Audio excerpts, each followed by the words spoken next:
Hi there, I'm Leisha Grabinski, and this is Saskatchewan.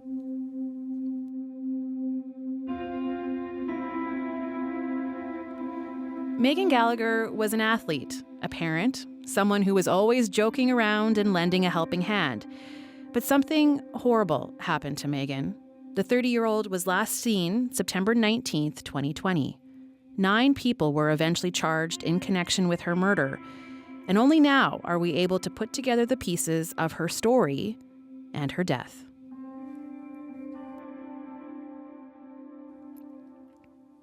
CBC journalist Candice Lipsky is with me. Hi, Candice. Hi, Leisha. I keep thinking about Megan's dad, Brian, and her stepmom, Deb, and how they never stopped searching for their daughter. To be honest, Leisha, I think about them pretty much every day since we sat down together and spoke for several hours. I actually feel like we've come to know them a bit in these last 5 years because they were so visible in the community, trying to raise awareness about their missing daughter. I actually have this image of Brian etched in my mind, similar to how I have one of Megan on that billboard gazing down at that black dog. You know, Brian would often wear a T-shirt with that billboard of Megan printed on the front. And I can picture him now wearing that shirt, you know, with a microphone tilted toward his mouth, a crowd gathered around him so he could tell them about Megan. When you see that image in your mind, Leisha, I hear the clips. His calm, kind of poetic way of speaking as he urged people to come forward and talk about what they knew. I actually read this quote from Brian in a story that said, "If you drop a piece of sand into a pool of water, it makes ripples and they spread out and things will happen." He was just hoping someone would come forward with just a tiny bit of information to help solve the case of his missing daughter. And while Brian did his best to make his voice heard, there was also this deafening silence, right? Yeah. Remember, Megan went missing September 2020. Her body wasn't found for 2 years. And throughout, Brian, Deb, and the police were saying someone must know something. And then in the meantime, the love of a parent endures. They just kept looking and looking, trying to remain hopeful during the time after she went missing. Here's part 2. About 10 days after they last saw her, Brian and Debbie Gallagher started to feel that something might be wrong. When police declared her missing, their world turned upside down. You don't eat right and you don't sleep right. You don't even know that you don't feel healthy. I've always been, like I said, a sports guy and fairly active and fairly physical, but I didn't even see the deterioration that was happening. I was watching TV one day, 18 months after Megan had gone missing. And for the first time in 18 months, it was the Big Bang Theory. Somebody said something on there, and it was the first time in 18 months that I laughed out loud. I'd just like to add, like, after Megan went missing, it would, like Brian said, you existed, but you weren't existing. And I don't know how long, every day, like Brian, this is still during COVID, so Brian would stay at home and work. He was working from home, and I would get up in the morning. I don't even know if we would talk. I would get in the car, I go to town. I quickly learned where all the shelters were, who served coffee at what time. I remember, like, and every day I go driving around looking for her. I would walk the riverbanks.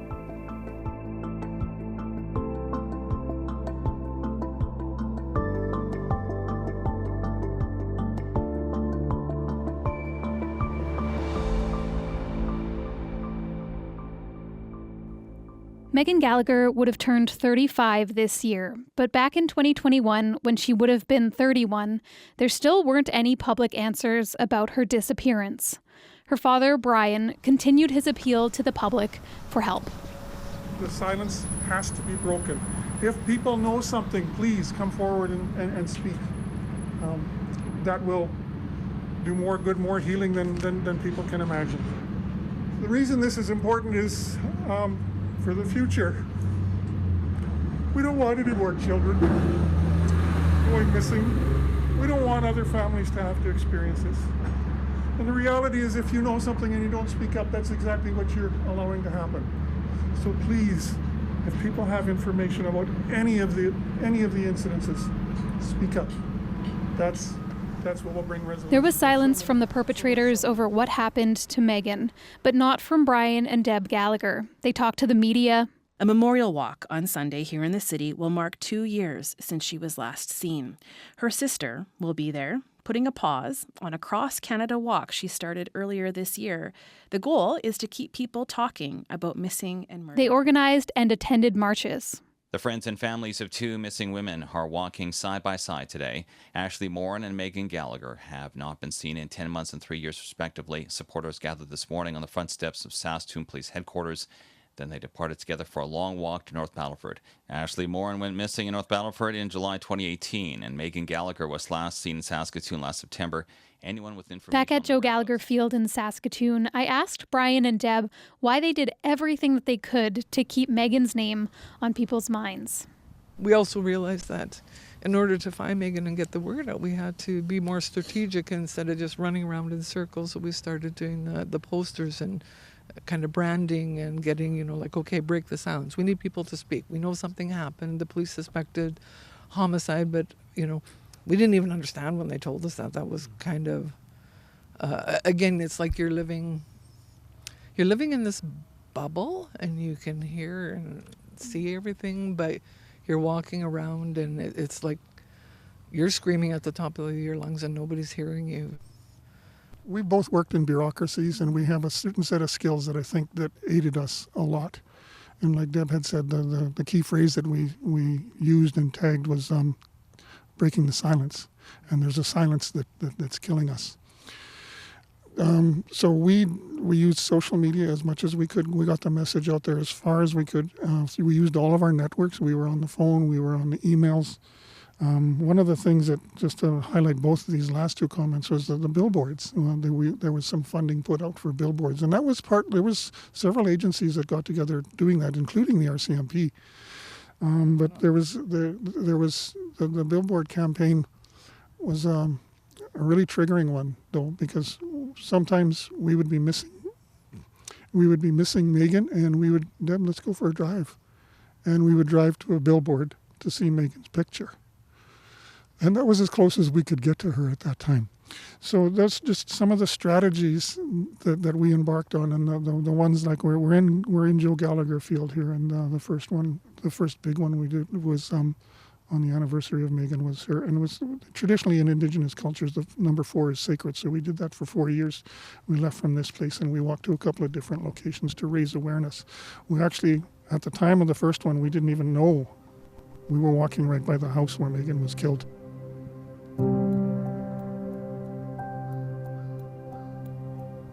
The garage that she was in is like 10 feet away from us when we went by it. We also, some of Megan's other friends, they initiated searches, and so did we. And we were, like Deb had said earlier, we looked and we looked and we looked. On January 22nd, 2021, police said they were investigating Megan's disappearance as a homicide.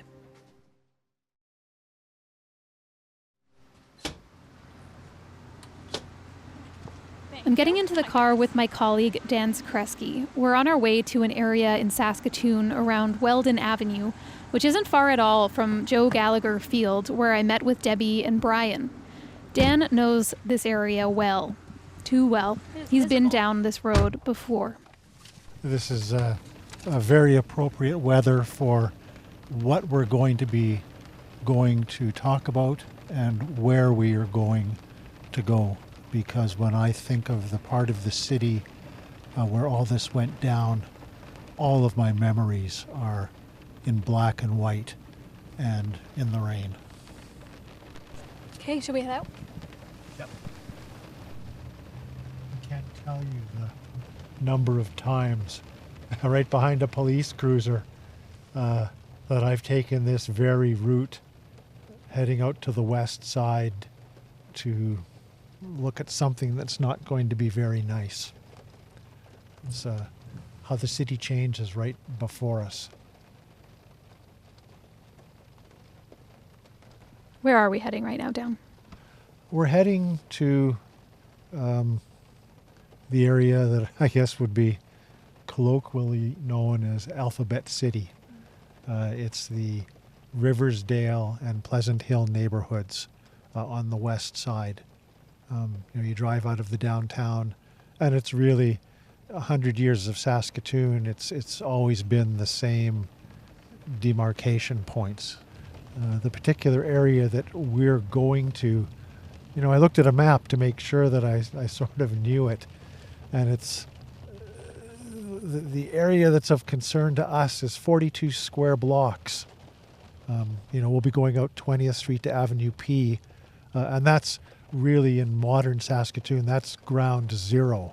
Avenue P and 20th is where Prairie Harm Reduction is, where they had to shut down the credit union because of the action on the street at St. Paul's Hospital. And right now we're going through Riversdale. I always love driving down here because, for all of the things we're talking about, it still remains such a beautiful, rich cultural area. This was when the city was first settled back in like 1905. This was the area where the Germans and Polish and Ukrainians and Chinese all settled. You can still see it in the names of the stores and the churches. Our Lady of Chestakawa, which is where my grandparents used to go to church, just up here on the west side. And today it's a lot of the social problems in the city are linked to this area.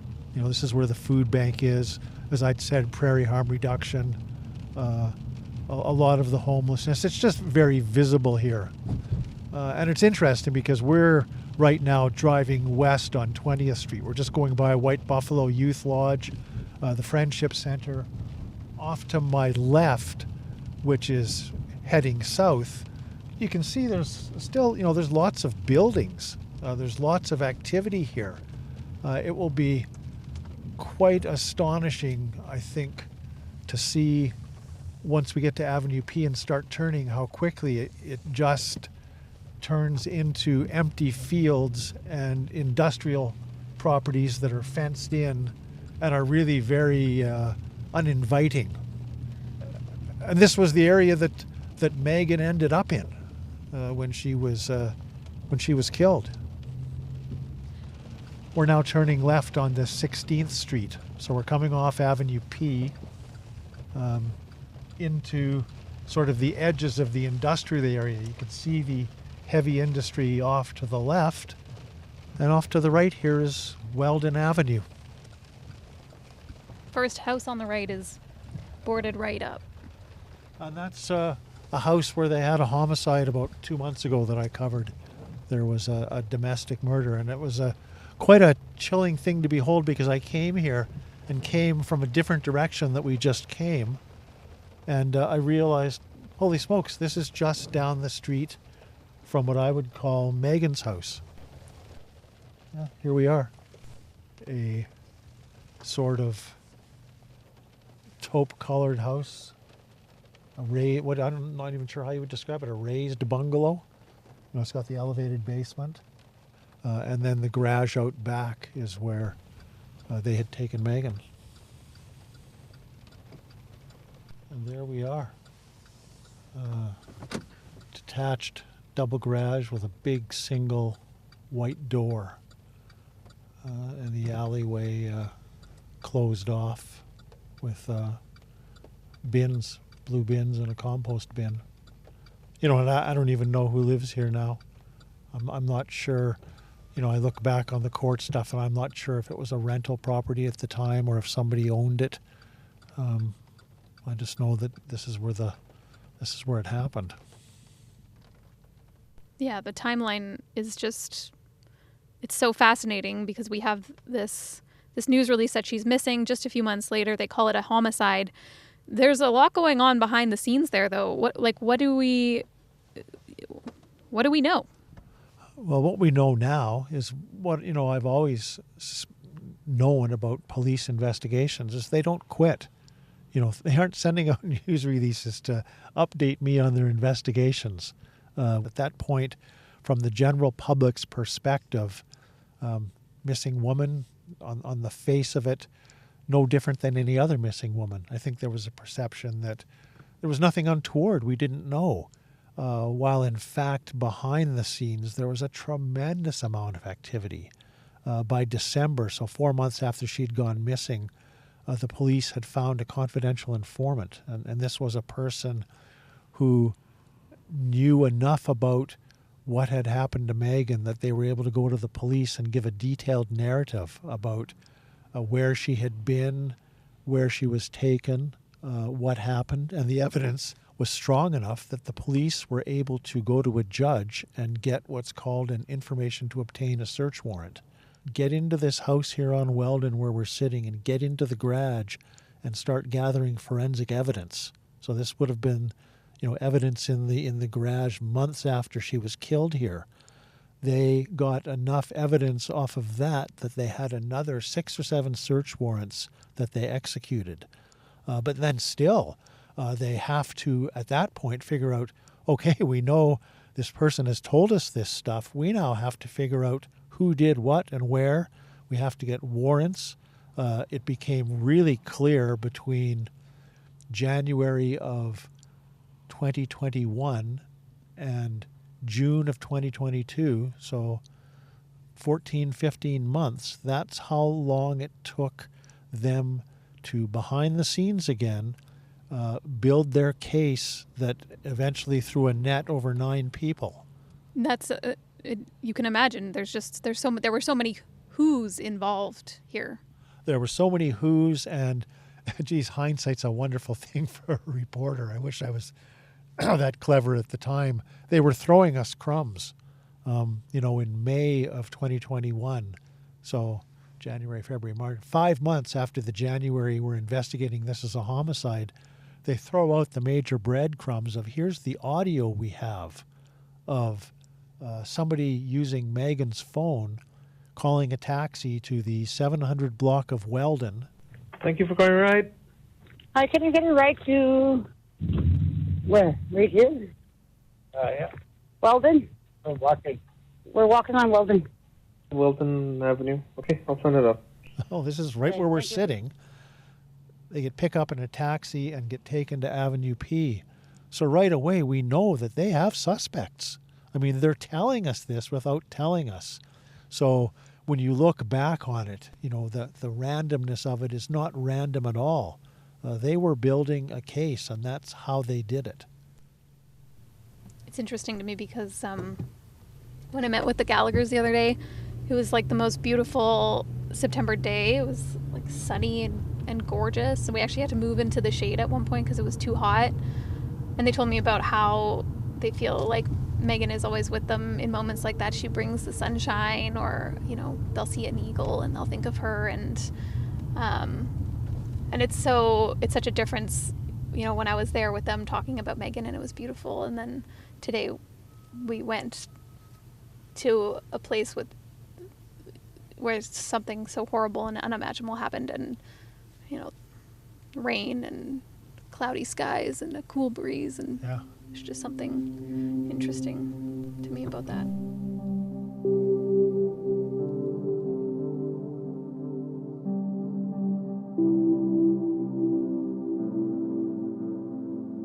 In the middle of all the uncertainty, Brian Gallagher wrote a poem for his missing daughter. Megan, where are you? Megan, I sent you a text. They said your phone is dead. Baby girl, where are you? People are asking about you. They've said you're missing. That can't be true. I just saw you a few days ago. Megan, where are you? We have looked and looked and looked. Baby girl, where are you? You said Father's Day we could play catch. I want to play catch with you again. I want to see you smile again. Megan, where are you? We're going fishing this summer. Maybe you can bring baby along. But this time she has to wear a life jacket, eh? Baby girl, where are you? Megan, I need you. I need to hear your voice. I need to give you a hug.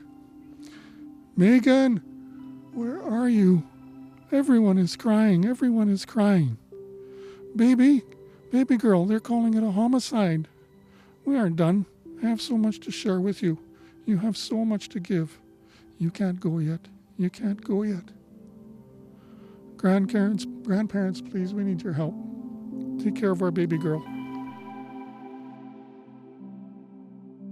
Months of living through a nightmare turned into years.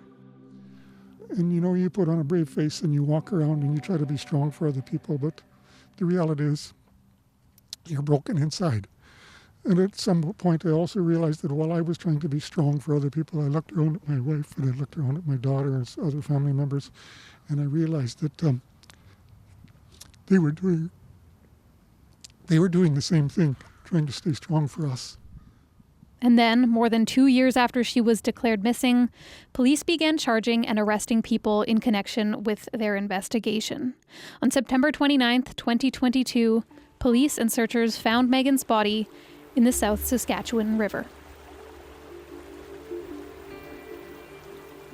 The river, that's where we'll take you in the next episode. Yes, Dan Zakreski and I drove out to the area where Megan's body was dumped over a bridge.